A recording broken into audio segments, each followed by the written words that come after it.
Hello, everyone. Welcome back to Revealed Apologetics. I'm Eli Ayala, and today we're going to be talking about something interesting. It's not clickbait. Obviously, everyone who knows me knows I love coffee, so it's not a joke. I will be discussing what I call the coffee proof for God's existence. So if that's what you've come for, that's what I'm going to offer you today. Now, let me get off. Let me just begin with this. I've gotten off to a very bad start. Okay. As you guys know, I am a teacher. And so I have been cursed with the wonderful summer vacation. Okay. I'm tongue in cheek. Obviously, the summer vacation is amazing. I had like 2 months off. But my summer vacation has officially ended. So now I have actually had to go to work this week. Okay, no, we don't have students yet. It's the beginning of the year, so we do all those wonderful teachers meetings and so forth. But what that means for me now, when I do a live stream late in the evening, it's 9:01 right now in the evening. That means I cannot have a cup of coffee because I need to wake up early tomorrow. So unfortunately, I'm offering the coffee proof for God's existence without actually being able to drink a wonderful cup of coffee, except I did something very, very heretical. Okay. Before I came on, I was very tired. I had to wake myself up. So I took a walk around the block. But before I did that, I brewed a cup of decaf. Now, this is you don't understand. This is, if coffee was a topic in theology, this would be downright heresy. I hate decaf, but at minimum, I needed something. And of course, I squirted a little bit of the caramel flavor, so it was actually pretty delicious. But nevertheless, but by the way, there is a reformed, I think it's called Reformed Roasters. There's a free commercial for them here, where they have these coffee brews that are named after I think the 5 points of Calvinism, tulip. So you have the total depravity brew, which is like a dark roast, okay, and then they have a heresy brew, which is their decaf brew. So I think that's that's that's really funny. So I had decaf coffee, and I'm not sure if it's going to work, but hopefully I will stay awake because I said I was going to come on today, and that's what I'm going to do. So here I am. Well, if it's your first time listening to Revealed Apologetics or watching Apologetics, welcome. I'm glad you're here. If you have not subscribed, please do so. If you're looking to, if you're a returning viewer, if you're looking to support Revealed Apologetics, you can do so by going to revealedapologetics.com. There's a donate button there. That is always appreciated. I also offer courses in apologetics that can be accessed there on the website, revealedapologetics.com. If you want to support by simply just being here and being respectful in the comments and things like that, that is awesome as well. And of course, I would appreciate your prayers as well. So all of those are different ways that you can support what I'm doing. Okay. All right. So let me give some context here for what I want to talk about this evening. Okay. Now, those who are familiar with the work of Dr. Greg Bahnsen, Dr. Greg Bahnsen gave countless lectures, and he engaged in many debates and so forth that people could access either on the Apologia Studios website, where they have the Bahnsen U there. You can go and access the courses there. Not the courses, the lectures. And you can access the content on sermon audio, and all of it's free. And if you go there, that you could actually listen to the lecture upon which I'm kind of drawing from. And it is a lecture in which Dr. Bahnsen offers what he calls the toothpaste proof for God's existence, the toothpaste proof for God's existence. And he proceeds to try and demonstrate the existence of God by using using a toothpaste tube as an example. Now, the reason why I think this is interesting, it's not a formal proof in kind of the sense where we're going to be laying out specific premises and engaging in, rigorous logical analysis and so forth and things like that. But what I appreciate by Dr. Bahnsen using a toothpaste to prove God's existence is that he shows something very unique. That when we are engaging in apologetics, traditionally and classically, if you're familiar with apologetic works on YouTube and various interactions, you will find that many people appeal to the miraculous to try and demonstrate, the existence of God or offer evidence for the existence of God. And that is entirely appropriate. I think that's perfectly fine. I have no problem with people using, appeals to the resurrection of Jesus and looking for the evidence and things like that. But if you're familiar with the presuppositional approach and the presuppositional claim, not just the presuppositional claim, but the biblical claim, is that we believe everything evidences God, everything. And that means the Christian has available to him or her appeals to both miraculous realities like the resurrection of Jesus and mundane realities. So just as much as the resurrection demonstrates the existence of God and the fulfillment of the Old Testament scriptures and so forth,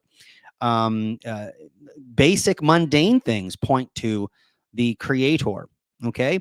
And in that sense, the existence of God is inescapable. And so highlighting the fact that we can talk about literally anything is a very useful tool in trying to make a connection with someone, maybe in like a conversation or something like that.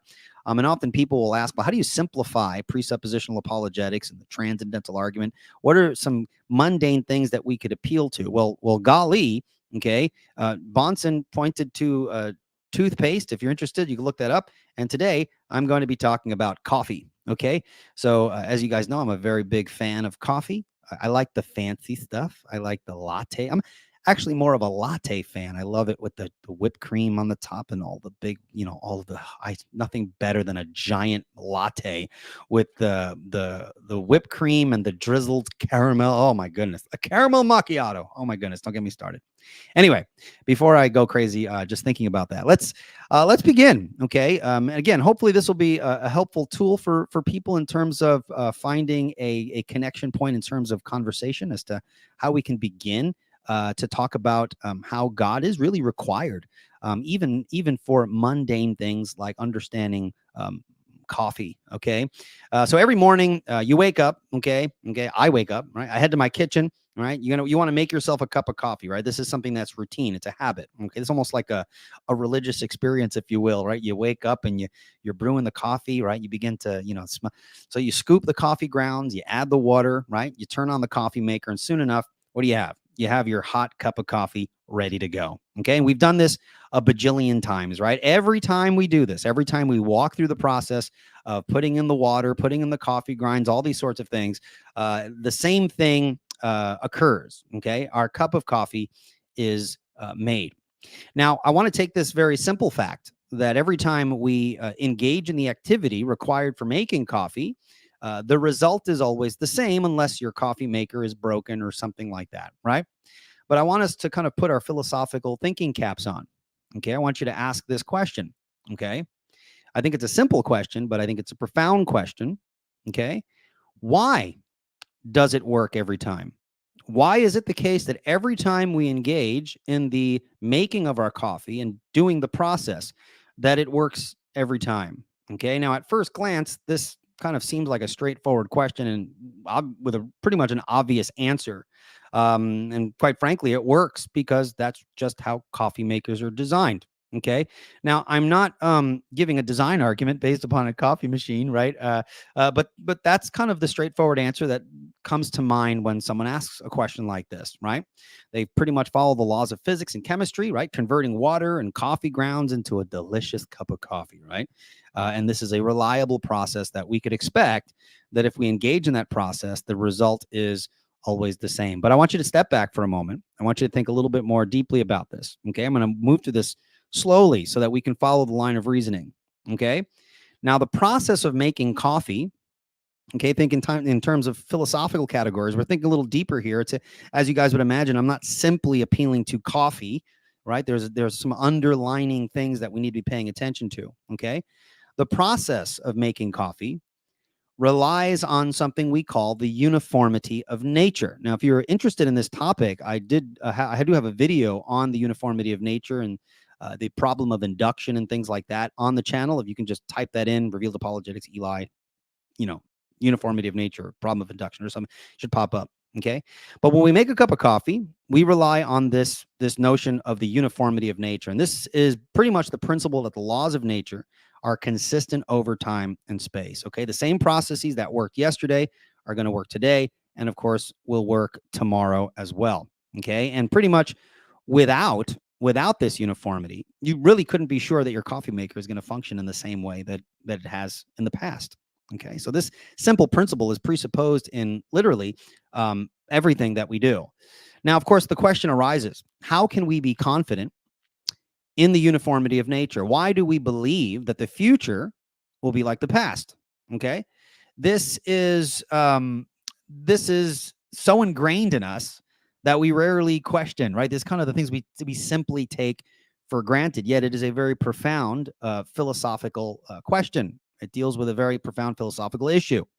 Okay. Now, this is important because things that we take for granted are things that need to be challenged. Okay. When you take a look, for example, at the dual task of philosophy, okay, the dual task of philosophy can be broken up into what we might call the constructive task of philosophy and the critical task of philosophy. The constructive task of philosophy deals with putting forth a positive, consistent worldview, okay?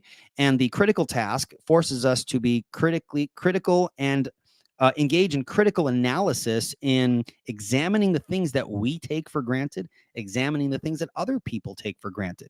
And of course, the uniformity of nature is something we simply take for granted. Yet it is a profound principle upon which all of science is based, upon which everything that we do is it's undergirded by this principle.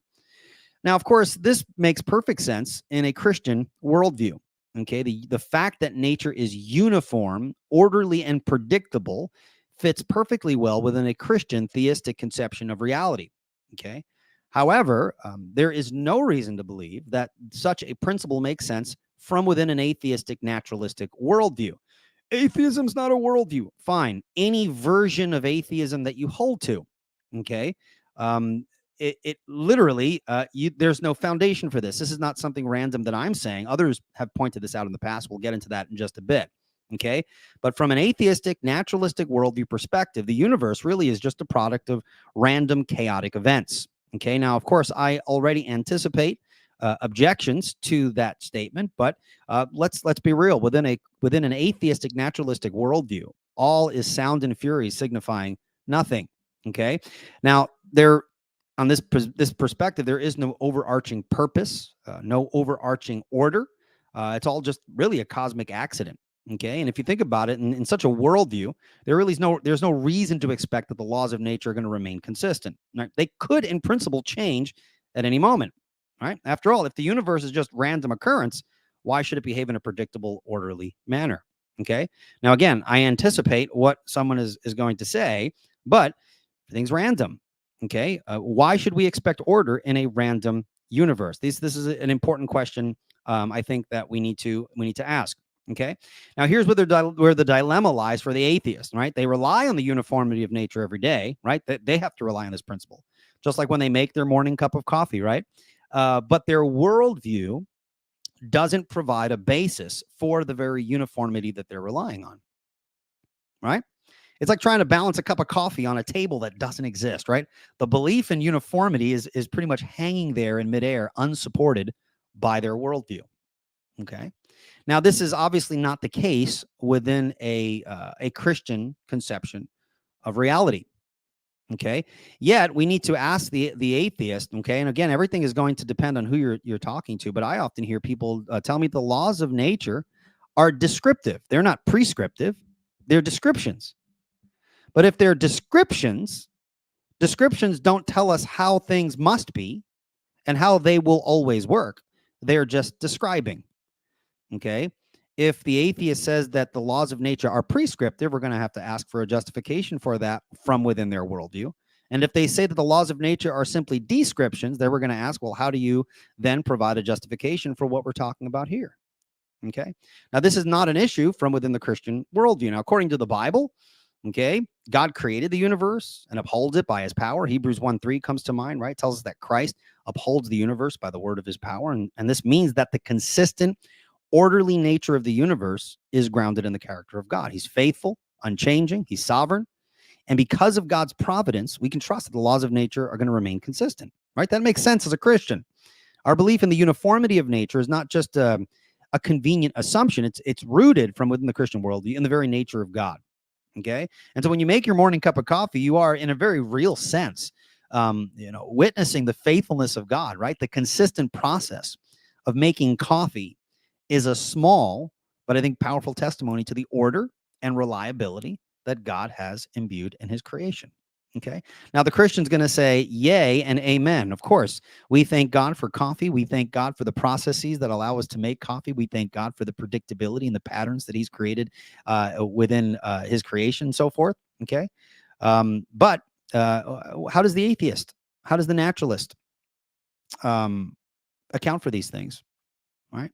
So the next time you make a cup of coffee, right, take a moment to reflect on that. Right. The simple act of brewing your coffee is a testament to a deeper reality, the existence of a faithful, sovereign God who upholds the universe. And without him, the uniformity of nature and thus your morning routine really would be inexplicable. Okay.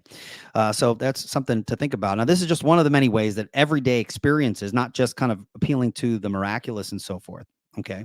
But our everyday experience point to the truth of the Christian worldview. The uniformity that we take for granted is not just a random occurrence. It's a reflection of God's orderly nature.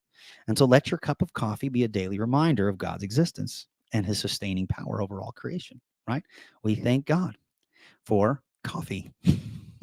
Okay. All right. Okay. Now, of course, laying this out is not going to be enough, right? The atheist might appeal to any number of things to respond here. And of course, conversation is welcomed here on this point, right? But an atheist might say, well, things in nature work the way that they do because that's just the way the nature of those things are, right? Coffee grounds dissolve in water and the coffee maker heats the water because that's their nature, right? There's no need to invoke a God to explain these processes. Okay. So there you go, right? There's no reason to invoke God. Now on the surface, I kind of resonate with that. Yeah. On the surface, it doesn't seem like that's the case, but I think that this really appeals to the inherent properties to appeal to the inherent nature of things, I think is problematic from the atheist perspective. Okay. When someone says that something works because of its nature, okay, they're essentially saying that that's just the way that it is. Right. But this doesn't actually explain anything. Right. It's more of a restatement of the phenomenon in question. Okay. Dr. Bahnsen often pointed out that saying something happens because of its nature, it's not really an explanation, but rather it's offering a description, right? It's like saying, why does the coffee brew? Well, it brews because it's coffee, right? And this, of course, doesn't tell us why the coffee, the water, and the coffee maker interact in a consistent and reliable way. It doesn't go deep enough. Okay. Now, if we're to get a little bit more philosophical here, let's ask the question, how does the atheist know the objective nature of a particular thing? Or if you're going to appeal to the idea, well, that's just the way things work. Well, how do you know how things work? And of course, what are they going to do? They're going to appeal to what? Past experience. And of course, we're going to jump into the problem of induction and the problem of the uniformity of nature. See, in a Christian worldview, we have divine revelation that gives us an understanding of the nature of things, right? Now, God, who created and sustains the universe, reveals to us the order and consistency of his creation, okay?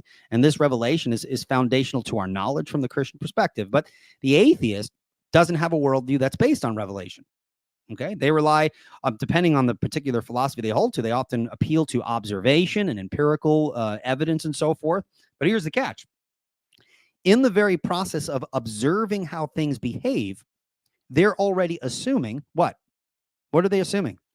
They are assuming the uniformity of nature. They assume that the laws governing the coffee, right, the coffee maker, the water, the coffee grounds, and so forth, will not change from one moment to the next. And this assumption is necessary to make any meaningful observation whatsoever.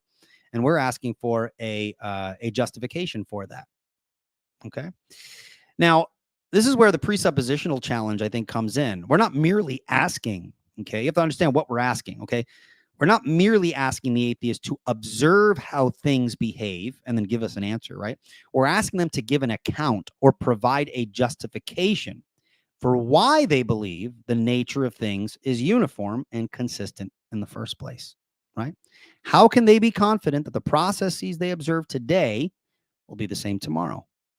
This confidence, this trust in the uniformity of nature is something their worldview, we would argue, cannot account for. Okay. They take it for granted. They use it. They reap the benefits of assuming this principle, yet there is no foundation in a non-Christian worldview for this principle. In other words, to even begin to make sense of the nature of things, the atheist, and we would argue, must borrow from the Christian worldview. They must assume the uniformity of nature, an assumption that only makes sense if there is a consistent, sovereign creator who upholds the universe. That's our claim. Okay. Now, naturalism, the atheistic naturalism, or we take naturalism just specifically, the belief that everything arises from natural properties and causes and so forth, that outlook really falls short with respect to answering this question. It can't argue, or rather, it can't justify why nature itself is orderly and consistent, right? Saying that it's just the nature of things to be that way, right? This is the way nature behaves. They'll say that certain things have limits, so there's not an infinite number of possibilities of which certain things can behave and function and so forth, okay? But to say that that's just simply the nature of the thing really is to engage in a form of vicious circularity, which ironically is the very thing that they often accuse the Christian of doing, right? It assumes the very thing that's trying to be proven. Now, in contrast, the Christian worldview provides a coherent basis for the uniformity of nature, right? God's unchanging character is the foundation for the consistent behavior of the natural world. And our confidence in making a cup of coffee every morning rests on that deeper truth of God's faithful governance of his creation. Now, you don't have to believe that, but that makes sense of uniformity. We have a reason for uniformity, and therefore we have a reason for science. Okay. And so, again, saying, well, I don't agree with the Christian picture is not to argue against the Christian picture. Offer us a justification for these things. Okay. Hand waving it and saying that, presuppositionalists are just reading off a script and all these sorts of things, it's just a silly. That's not an argument against a position. Okay. And so the next time you hear someone say things just work because that's just their nature, right? Remember that explanation doesn't really go deep enough, right? It doesn't account for the underlying order and consistency that we rely on every day. We would argue only the Christian worldview, with its foundation in God's revelation, right, can provide an explanation for the uniformity of nature that we observe. Okay. Now, again, some might think that this whole issue of the uniformity of nature and so forth is just something Christians bring up to, complicate things, right? All the presuppositionalists always bring this up, right? But actually, this problem has been recognized by really some of the greatest minds in the history of Western philosophy. Okay, two philosophers that come to mind: David Hume brings up what he called the problem of induction. Okay, and even Bertrand Russell, the atheist philosopher, brings these up as well. Okay, now I'm seeing in the comments people saying that they like black coffee. Oh, I can't do black coffee. See, let me read some of these here. So, of course, coffee proves the existence of God. There we go. I like this. Let me put this up there. Of course, coffee proves God's existence. It's goodness and mercy in a cup. I like that one. Here's a really good one. Scott says, presuppositionalism. Precip. I like what you did there. Okay. Let's see here. Yes, there we go. Yes, but I have to have lots of cream and sugar. I'm the same way. Yes, Scott, that's right. It does have caffeine. I don't know how much caffeine it has. I mean, it doesn't really do it for me. It does, let's see here. When I wake up every morning, I thank God for coffee. Yeah, praise the Lord. Praise the Lord. Let me see here. Coffee is for coffee. That's right. My question is, do read the Bible or get coffee? That's a good question. Do you read the Bible or get coffee first? I have to be honest. In the morning, I can't read my Bible with any coherence without first having a cup of coffee. I'll tell people it's coffee and Jesus is all you need, but not in that order, because that would be heresy. But I guess it is heresy because I get coffee first. Yeah. Let's see here. Some fun comments there.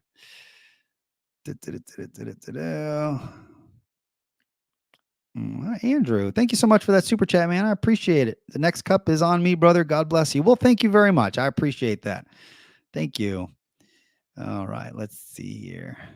Okay, we'll come back to the comments section here. So let's return then. So where did I leave off? We were talking about David Hume, right? Yeah. So this issue of the uniformity of nature and all these sorts of things. is not something that the Christian just brings up, right? So David Hume, for example, in his work, An Inquiry Concerning Human Understanding, brought attention to the problem of induction and the uniformity of nature, and questioned how we can justify our belief that the future will be like the past. And so he says, and this is a direct quote, he says, all reasoning concerning matter of fact seem to be founded in the relation of cause and effect. By means of that relation alone, we can go beyond the evidence of our memory and senses if we would satisfy ourselves. Therefore, concerning the nature of that evidence, we must inquire how we arrive at the knowledge of cause and effect. Okay, as he argues here that we do not observe cause and effect, right? Hume's an empiricist, right? We don't observe cause and effect, right? He says here, he continues on, when we look about us towards external objects and consider the operation of causes, we are never able in a single instance to discover any power or necessary connection, any quality which binds the effect to the cause and renders the one an infallible consequence of the other. We only find that the one does actually, in fact, follow the other. The impulse of the one billiard ball is attended with motion in the second. This is the whole that appears to the outward senses. The mind feels no sentiment or inward impression from this succession of objects. Consequently, there can be no power, no idea of power in the case. Okay, now Hume recognized that we assume the future will be like the past, but he argued that this assumption really isn't rationally justified. And he also said that the assumption of causation, okay, we do not observe cause and effect relationships, and so the assumption is unjustified. We cannot prove that the future will be like the past based on empirical evidence, because any such proof would itself what? Rely on the very principle of uniformity, right? And Bertrand Russell continues on. If you don't know who Bertrand Russell is, you can search his name. He's a very well-known atheist philosopher. And in his book, The Problems of Philosophy, Russell points out, and this is a quote, the inductive principle, however, as we've seen, cannot be proved by experience and is thus a form of general belief in the uniformity of nature, which we have no reason to accept unless we have reason to accept the principle of induction. And here's what he continues to say. Again, this is Bertrand Russell. It has been argued that we have reason to know that the future will resemble the past, because what was the future has constantly become the past and has always been found to resemble the past, so that we really have experience of the future, namely of times which were formerly future, which we may call past futures. But such an argument really begs the very question at issue. We have experience of past futures, but not of future futures. And the question is, will future futures resemble past futures? This question is not to be answered by an argument which starts from past futures alone. We have therefore still to seek for some principle which shall enable us to know that the future will follow the same laws as the past. Now, both Hume and Russell highlight a significant issue here.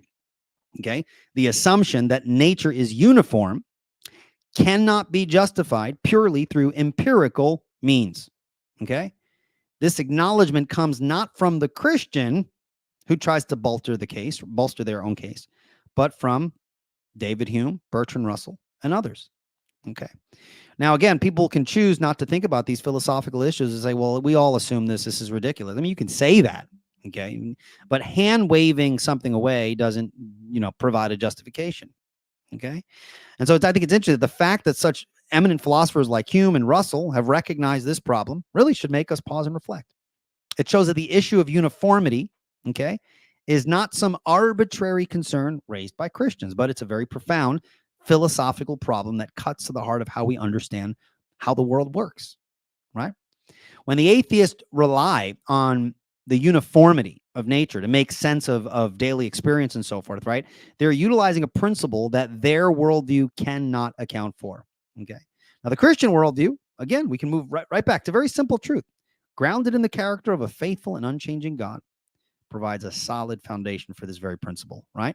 Without such a foundation, the atheist's confidence in the uniformity of nature remains unsupported, as Hume and Russell have pointed out themselves, right? This is not just Eli saying this, okay? And so the uniformity of nature is an important philosophical issue that I think needs to be addressed, and it has been recognized by both Christians and secular philosophers to be an issue that needs to be addressed. And the Christian worldview provides a justification for the things that the atheist takes for granted. And all of this is boils down to the issues of even making a cup of coffee. Because whether you're making a cup of coffee or squeezing toothpaste out of a toothpaste tube, the principle of the uniformity of nature is being assumed there. Okay. And so the Christian world, you can account for that. Non-Christian world, you can't. Now, again, there are other responses that someone might want to engage in. Some might argue that, we rely on the uniformity of nature and the principle of induction simply because they work, right? The infamous pragmatist, right? Okay. Now, this pragmatic approach suggests that as long as these principles are useful and effective, there's no need to seek a deeper rational justification for these principles. Okay. Now, if I can just give my opinion, I think that the pragmatist and pragmatism as a philosophical position is lazy. Okay. Now that's another issue, maybe a topic for another video. I think it just works. We don't have to get deeper into it. I think it's lazy, right? And so, but again, while pragmatism can seem kind of practical on the surface, right? I think it encounters some issues that need to be dealt with. Okay.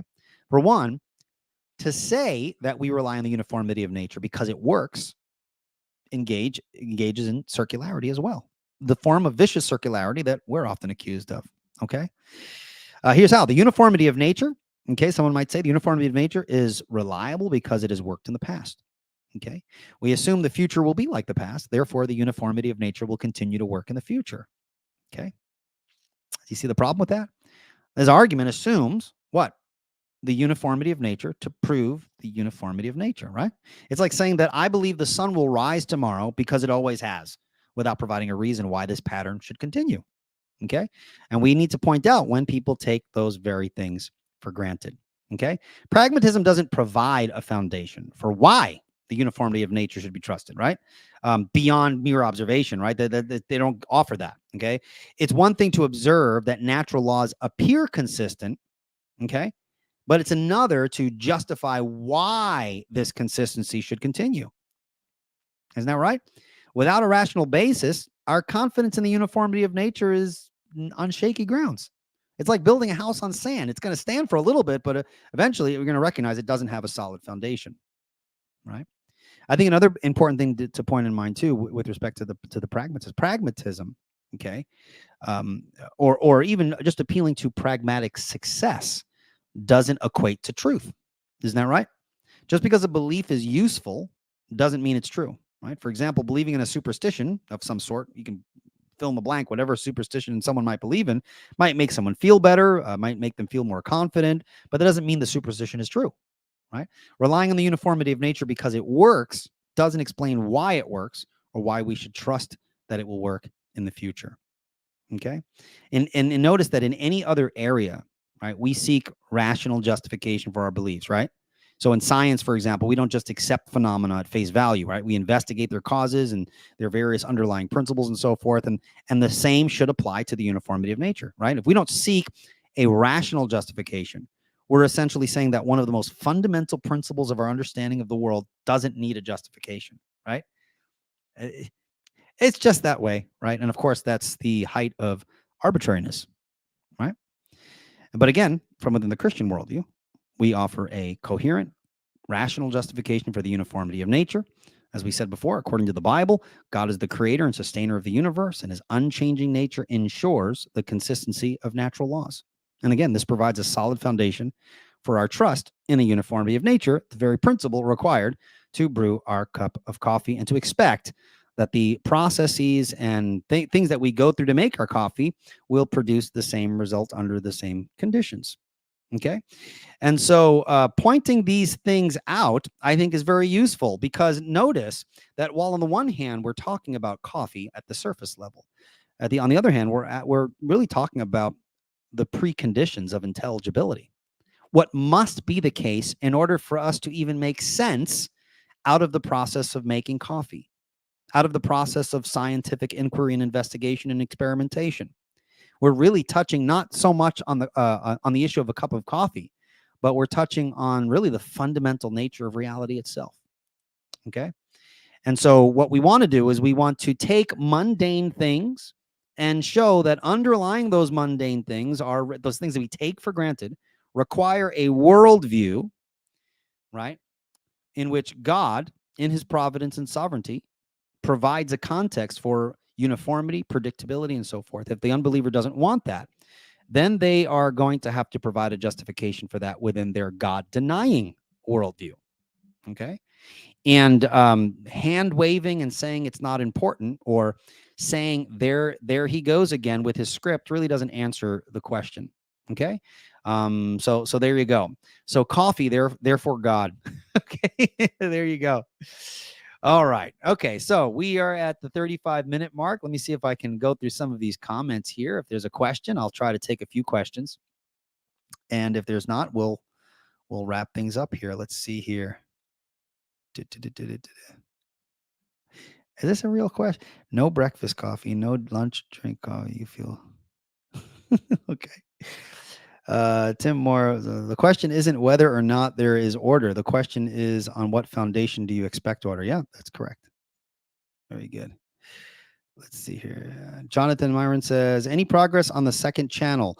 Yeah, I got a couple of videos up there now. I still have to add more, but I haven't forgotten about it. I will be making shorter videos on the second channel. If some of you are wondering, what do you mean second channel? I have another YouTube channel called Revealed Apologetics Plus, where I basically just take a Bible question, a theology question, or apologetics question, and make like a quick 5-minute, 6-minute video. I'm shooting for under 10 minutes to provide answers. It's got kind of a short form version of what I do here, but something I could point the average person to if they have a particular question about some issue. So yeah, thank you for asking about that. Let's see here. The argument from coffee. That's right.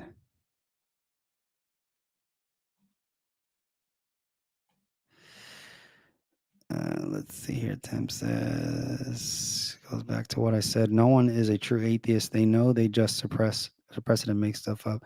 No one talks more about a subject that they say they don't believe in than an atheist. Yeah, well, and that is an interesting phenomenon, isn't it?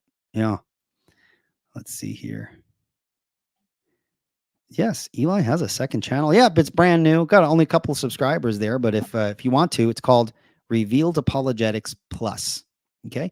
And if you have a question you want me to just tackle in one video, a short video, you could email me at revealedapologetics@gmail.com, and I will answer your question in the form of those short form videos there. Okay. Let's see here. Plain. Oh, no, vanilla or cinnamon flavor. I like cinnamon. Cinnamon's good. Oh, okay. All right.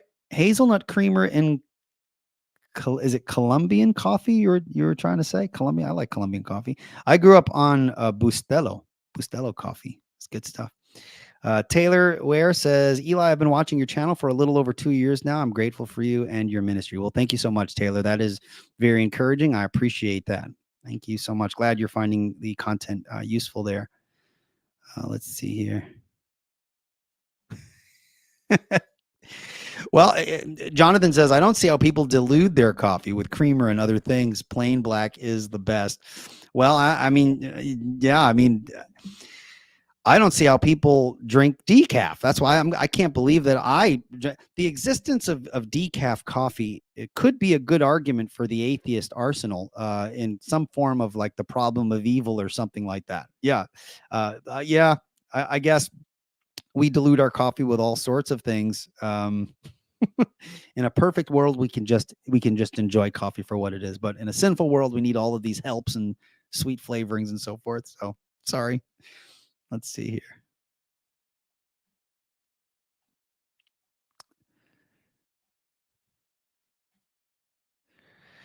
Okay, so follower of Jesus that unironically likes sardines asks, why must there be a justification, especially since an atheistic worldview would not claim universal knowledge? Well, part of the point of illustrating the fact that the atheist worldview cannot provide a justification for anything, much less the uniformity of nature. Okay, the point is showing that on an atheist worldview, knowledge and the preconditions of intelligibility are undermined, making the position irrational. If you do not provide a justification for a belief, then that belief is arbitrary.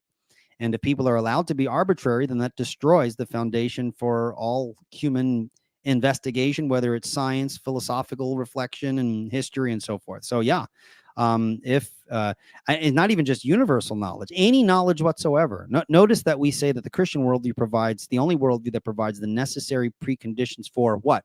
Not just knowledge, but intelligible experience, right?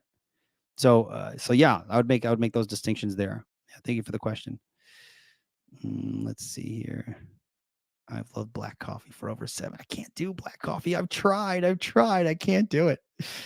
Oh man.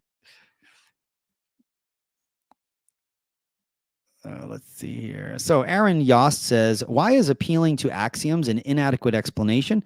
Aren't axioms the same as self-attesting truths? No, they're not. They're not the same. It depends, of course, the context in which you're using an axiom. An axiom is a first principle. It's a starting point. And some people might argue that it's self-evident, but again, because I believe there is no neutrality and there is no such thing as brute facts, every fact that we assert is going to be interpreted in light of a worldview. So from my perspective, I reject brute factuality. I think axioms are not self-evident, but they are first principles. And being a first principle, okay, axioms do not, a person who holds to an axiom does not seek to demonstrate the truth of the axiom, because you cannot demonstrate your first principle by appealing to some other principle that justifies your first principle. Because if you appeal to a principle other than your first principle over here, to justify your first principle, that's no longer your first principle. The thing you've appealed to justify this principle becomes your first principle. So an axiom you don't demonstrate your axiom because they are your first principle. So if someone says, well, I start with this axiom, well, the axiom doesn't have a justification. You just start for that. But how do you know you've chosen the correct axiom? You see, because the axioms you choose, you're going to build the rest of your worldview upon that. But if you have an axiom that it does not actually correspond to reality, it's not true, then that undermines everything else upon which you built on top of your axiom. Okay. Now, this is very different than a transcendental presupposition. Now, the presuppositionalist has his first principles too, and we believe that you do not justify your first principle by appealing to another principle that's more fundamental. But unlike those who hold to simply an axiom, which is often typically defined as something that by definition cannot be demonstrated because of its first principle nature, okay, the presuppositionalist argues that you can justify your ultimate presupposition. And the way that you do that is transcendentally. Okay.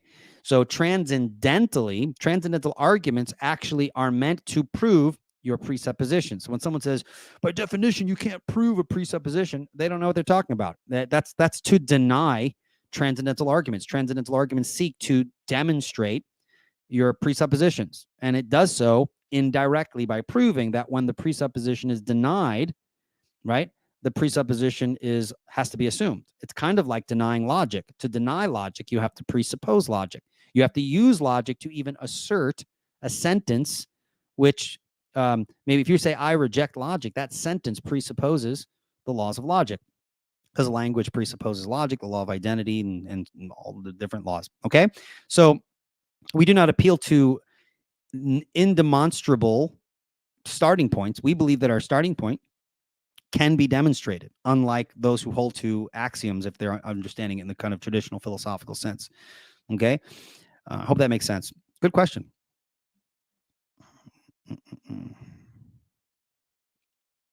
Let's see here.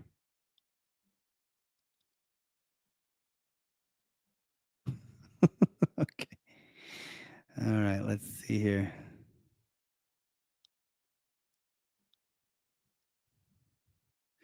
Right. So Aaron Yost says the precept argument is that God is the necessary precondition for intelligibility. Why can't I just say the laws of logic are the preconditions for intelligibility? How is that different? Well, what are the laws of logic?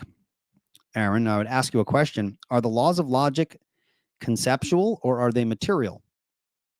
If you say they're material, then they lose their universal application. If you say they are conceptual, then that falls into the trap, because concepts, I would then ask, can a concept exist independent of a mind? Right? If you reject a universal mind that houses universal conceptual principles like logic, if you deny that and you say, well, they exist in the minds of humans, then the question is, how are the laws of logic universal if they exist in the individual finite minds of human beings, right? So again, you're going to run into the issue of their universal application. So we're asking a deeper question. Logic is a transcendental category. You have what I call localized transcendental. So for example, this would be a transcendental, like in other words, I exist is a precondition for the intelligibility of my saying that I exist. So like my existence is a localized transcendental. How do I know I exist? Well, by the impossibility of the contrary. If I didn't exist, I couldn't utter this statement. So you have many transcendental categories, but then we ask the question, it's a more fundamental question. What grounds all of the individual localized transcendental categories? Because they are realities, right? We have to assume our existence, the laws of logic, identity through time, all these sorts of things. What brings all those transcendental localized categories together?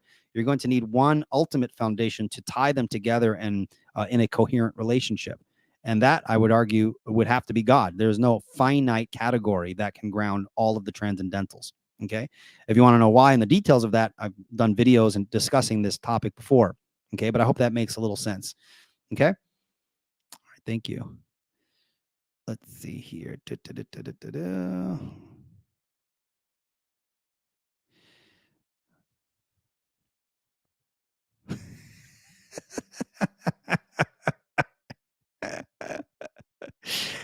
In facts, bro. Eli saying this deep stuff, and everyone's like, "Well, I like the black brew. I like the hazelnut." Yeah, it's all right. I'm a teacher. I'll say something profound, and there's a kid picking his nose in the back of the room. Like, all right, you gotta, you just gotta pray that it sticks with someone, right? That's awesome. Let's see here. Trying to look for questions. If there are no questions, then there you go. All right. Where did you get your coffee warm? I actually ordered it on Amazon. So there we go. All right. Thank you. Thank you. There's our early discussion. And that looks like I think I don't see any other ones. Okay. All right. Well, I'm going to cut it short here because I have to wake up early tomorrow. All right. Okay. Well, I hope you've enjoyed this. I've enjoyed this. I enjoy the comments too. They're really funny. And I wish I can go and grab a cup of coffee, but I cannot. So I have to wake up early. So anyway, I hope this was enjoyable, guys. I appreciate you giving me your time and listening in. And I've got a couple of other videos coming up in terms of topics I want to cover, but I have to see, since I'll be starting work and things will be a little bit busy for me. So if there's a little lag, in my output, then I do apologize, but I'll try my best. If I can get on, I will try my best to do so. So, all right. Well, thank you guys. Until next time, take care and God bless. Bye-bye.